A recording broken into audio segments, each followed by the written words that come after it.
கடைசி காலத்தில் உலகம் அழியும் என்று எல்லா மனுஷர்களும் பேசிக்கொள்ளுகிறார்கள்.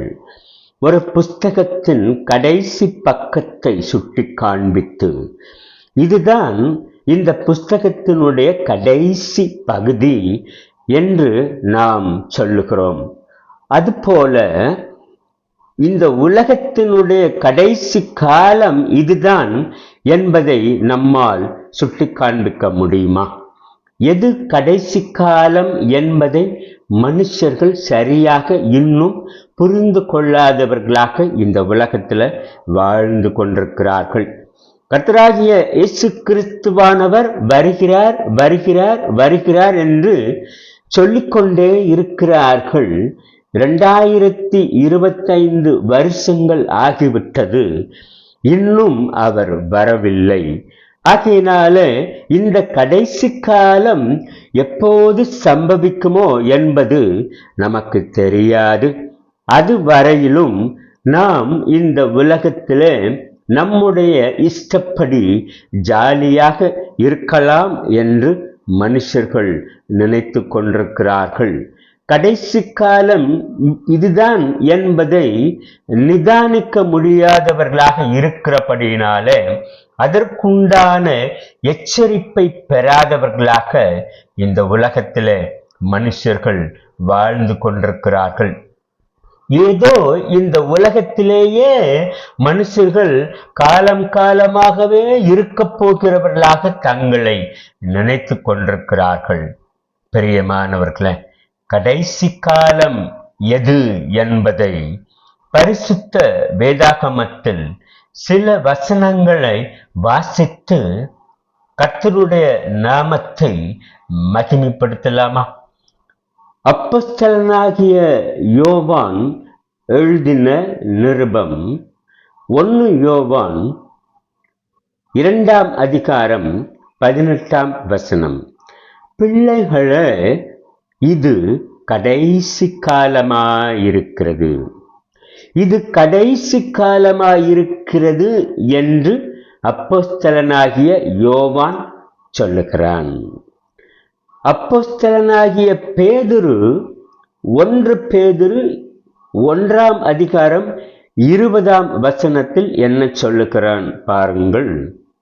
இயேசு கிறிஸ்து உலக தோற்றத்திற்கு முன்னே குறிக்கப்பட்டவராயிருந்து தமது மூலமாய் தேவன் மேல் விசுவாசமாயிருக்கிற உங்களுக்காக இந்த கடைசி காலங்களில் வெளிப்பட்டார். கர்த்தராகிய இயேசு கிறிஸ்துவானவர் முன் குறிக்கப்பட்டபடியே தேவன் மேல் விசுவாசமாயிருக்கிற உங்களுக்காகவும் எனக்காகவும் வெளிப்படும்படியாய் இந்த உலகத்திற்கு மனுஷகுமாரனாய் அவதரித்து வெளிப்படும்படியாய் இயேசு கிறிஸ்து வந்த அந்த நாட்களை இந்த கடைசி காலங்கள் என்று அவன் குறிப்பிடுகிறான்.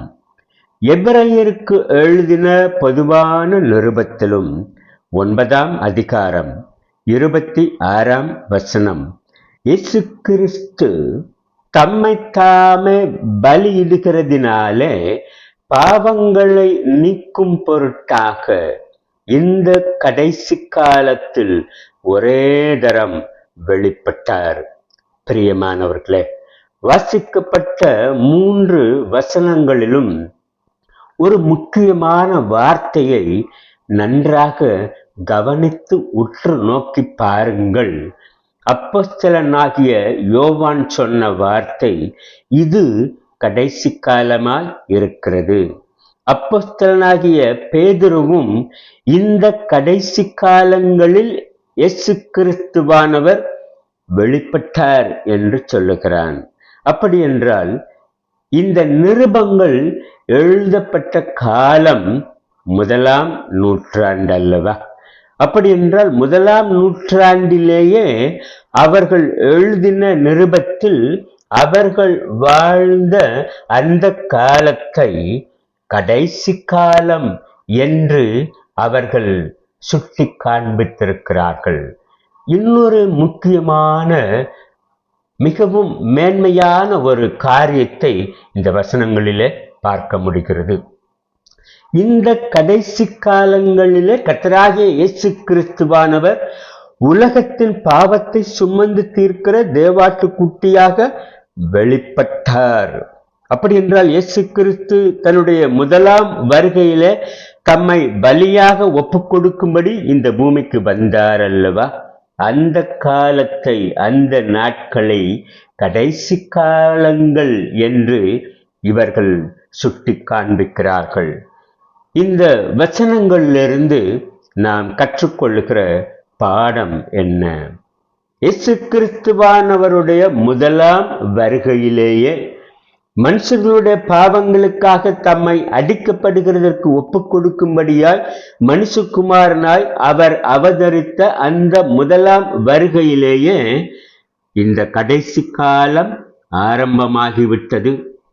பிரியமானவர்களே, இயேசு கிறிஸ்துவனுடைய இரண்டாம் வருகையோடு இந்த கடைசி காலம் தொடர்புடையதாக இருக்கிறது. ஆகையினால் முதலாம் வருகையில் ஆரம்பித்து இயேசு கிறிஸ்துவனுடைய இரண்டாம் வருகை வரையிலும் உள்ள இடைப்பட்ட காலங்களைத்தான் கடைசி காலம் என்று நாம் சொல்ல முடியும். அப்படி என்றால் இன்றைக்கு நீங்களும் நானும் வாழ்ந்து கொண்டிருக்கிற இந்த நாட்கள், இந்த தேதி, இந்த நாட்கள், இந்த கிழமை, இந்த தினம் கடைசி காலம் என்பதை மறந்துவிடக்கூடாது. நாம் ஜாக்கிரதையா இருக்க வேண்டியது மிக மிக அவசியம் என்பதை இந்த வசனங்கள் சொல்லுகிறது. மனுஷர்கள் நினைக்கிறது போல கடைசி காலம் என்பது இனி எப்போதோ அநேகம் ஆயிரம் ஆண்டுகள் கழித்து வரப்போகிற ஒரு காரியம் அல்ல. கடைசி காலம் இயேசு கிறிஸ்துவின் முதலாம் வருகையில் துவங்கிவிட்டது. இன்றைக்கும் அந்த கடைசி காலத்தில் நாம் வாழ்ந்து கொண்டிருக்கிறோம். இது கடைசி காலம் என்று சொல்லப்படுகிற அதே நேரத்தில் கிருபையின் காலமாகவும் கர்த்தர் இதை நமக்கு ஆசீர்வதித்து கொடுத்திருக்கிறார். ஏன் தெரியுமா? இயேசு கிறிஸ்துவானவர் கல்வாரி சிலுவையில அடிக்கப்பட்டதினால் மனுஷர்களுக்கு ரட்சிப்பு உண்டாக்கப்பட்டு விட்டது. ஆகையினால் அந்த ரட்சிப்பை மனுஷர்கள் பெற்றுக்கொள்ள வேண்டும் என்பதை தேவன் விரும்புகிறார். ஆகையினாலே இயேசு கிறிஸ்துவானவர் அடிக்கப்பட்ட உடனேயே மனுஷர்களுக்கு அவர் கல்வாரி சிலுவையில ரட்சிப்பை உண்டாக்கின அந்த நாளிலேயே கடைசி காலம் ஆரம்பித்து விட்டது. ஆகையினால் மனுஷர்கள் இயேசு கிறிஸ்துவானவர் எனக்காக அடிக்கப்பட்டார், எனக்காக இரத்தம் சிந்தினார், என்னுடைய பாவங்களை அவர் சிலுவையிலே சுமந்து தீர்த்து விட்டார் என்பதை விசுவாசிக்கிறதற்கான காலம் துவங்கிவிட்டது. பிரியமானவர்களே, ஒவ்வொரு நாளும் இந்த கடைசி காலம் நமக்கு அனுக்கிரக காலமாகவும் கிருபையின் காலமாகவும் கொடுக்கப்பட்டிருக்கிறது. ஆகையினாலே இயேசு கிறிஸ்துவானவர் அடிக்கப்பட்ட உடனே அது துவங்கிவிட்டது. இனி ஒரு கடைசி காலம் வரும் வரையிலும் நாம் காத்திருக்க வேண்டிய அவசியமில்லை. சில மனுஷர்கள் சொல்லுகிறார்கள், கடைசி காலம் வரும் பொழுது பார்த்து கொள்ளலாம், அப்போது சுதாரித்து கொண்டு ஏதாவது செய்து எப்படியாவது பரலோகத்திற்கு போய்விடலாம் என்று தங்களுடைய சொந்த யோசனையின்படி புத்திசாலித்தனமாக நினைக்கிறவர்கள் உண்டு. பிரியமானவர்களே, ஏமாற்றப்படுவீர்கள். அப்படி அல்ல. கிருபையின் காலம், கடைசி காலம் முடிகிறதற்குள்ளாக இயேசு கிறிஸ்துவினுடைய இரண்டாம் வருகை எப்போது சம்பவிக்கும் என்பது யாருக்கும் தெரியாது.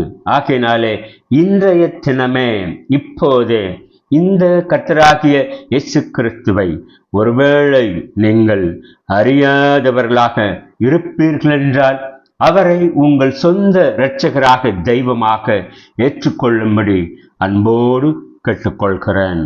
மரித்து உயிர்த்தவர் இன்று வருகின்றார் என்ற நினைவுடன் தாபரிப்போம். மரித்து உயிர்த்தவர் இன்று வருகின்றார் என்ற நினைவுடன் தாபரிப்போம்.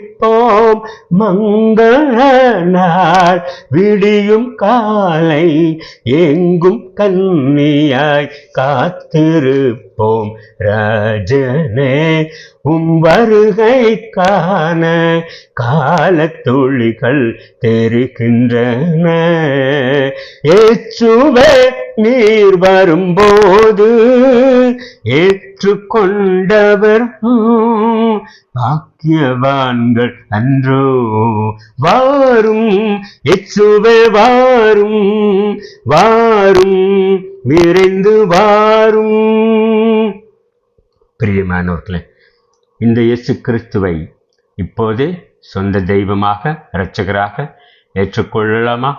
மெய்யான தேவகுமாரன் இயேசு கிறிஸ்துவின் நாமம் மகிமைப்படுவதாக. ஆமென்.